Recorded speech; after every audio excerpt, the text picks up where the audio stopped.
June 2తో తెలంగాణ ఆవిర్భవించి 10 ఏళ్ల కాలం కావస్తుంది. ఈ నేపథ్యంలో 10 ఏళ్ల పాటు ఉమ్మడి రాజధానిగా ఉన్న హైదరాబాద్ నగరం తెలంగాణకు సొంతమయ్యే అవకాశాలు కూడా సుస్పష్టంగా కనిపిస్తున్నాయి. ఈ నేపథ్యంలోనే ఉమ్మడి రాజధానిగా ఉన్న సందర్భంలో ఆంధ్రప్రదేశ్ కేటాయించిన భవనాలు కావచ్చు, లేదంటే వస్తువులు కావచ్చు, అవన్నింటిని కూడా స్వాధీనపరుచుకునే దిశగా తెలంగాణ ప్రభుత్వం అడుగులు వేస్తుంది. ఈ నేపథ్యంలోనే తెలంగాణ రాష్ట్ర గీతం జయ జయ హే తెలంగాణ గీతాన్ని రాష్ట్ర గీతంగా ప్రకటించిన కాంగ్రెస్ ప్రభుత్వం దానికి తుది మెరుగులు దిద్దే పనిలో పడిపోయింది. అయితే తెలంగాణ రాష్ట్ర గీతమైన జయ జయ హే తెలంగాణ గీతం ప్రస్తుతం 5 నిమిషాలుగా ఉంది. అయితే జాతీయ గీతం మాదిరిగా అది 1.5 నిమిషానికి కుదించే విధంగా ముఖ్యమంత్రి రేవంత్ రెడ్డి సూచనలు చేసినట్లుగా కనిపిస్తోంది. ఈ నేపథ్యంలో గీత రచయిత అందశ్రీ, అదేవిధంగా ప్రముఖ సంగీత దర్శకుడు కీరవాణికి ఈ బాధ్యతలు అప్పగించినట్టుగా తెలుస్తుంది. కీరవాణి గారు RRR సినిమాకు ఆస్కార్ అవార్డును కూడా పొందడం జరిగింది.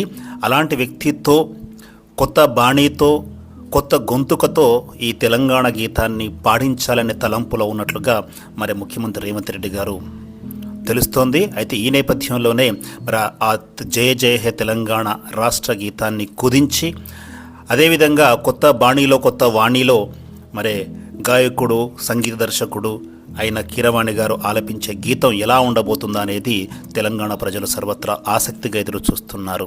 అయితే తెలంగాణ రాష్ట్ర గీతంలో 3 గొంతుకలు కావచ్చు, 10 జిల్లాలనే పదాలు ఉండవచ్చు.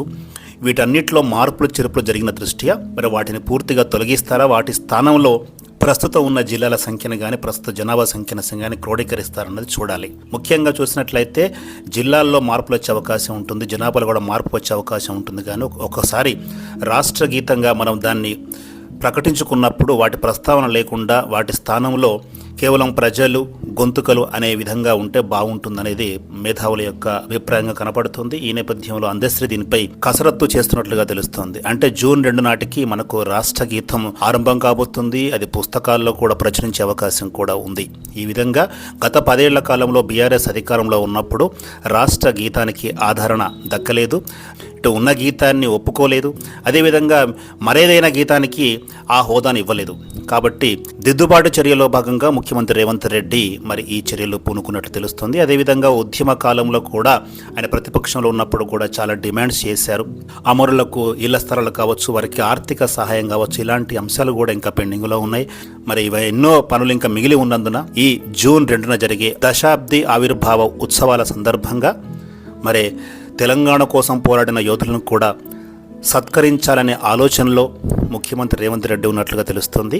సో ఇవన్నీ కూడా మనకు తెలంగాణ వాదులకు, తెలంగాణ వాస్తవ్యులకు దీని ఒక శుభ పరిణామంగానే భావించాలి. ఇటీవల కాలంలోనే టీఎస్ను టీజీగా మార్చడం జరిగింది. అదేవిధంగా వరంగల్, హన్మకొండ ఈ 2 జిల్లాల్లో ఒక జిల్లా పేరు పివి నరసింహారావు జిల్లా పేరుగా కూడా మార్చాలని యోచనలో ఉన్నట్లుగా మనకు కనిపిస్తుంది. ఏది ఏమైనా కూడా తెలంగాణ ఆవిర్భావం సందర్భంగా తెలంగాణ రాష్ట్ర గీతానికి తుది మెరుగులు దిద్ది రాష్ట్ర గీతాన్ని మనం పాడుకునే విధంగా చర్యలు తీసుకోవడం అనేది మరి తెలంగాణ ప్రజలకు చాలా హర్షణీయమైన విషయంగా దీన్ని భావించవచ్చు.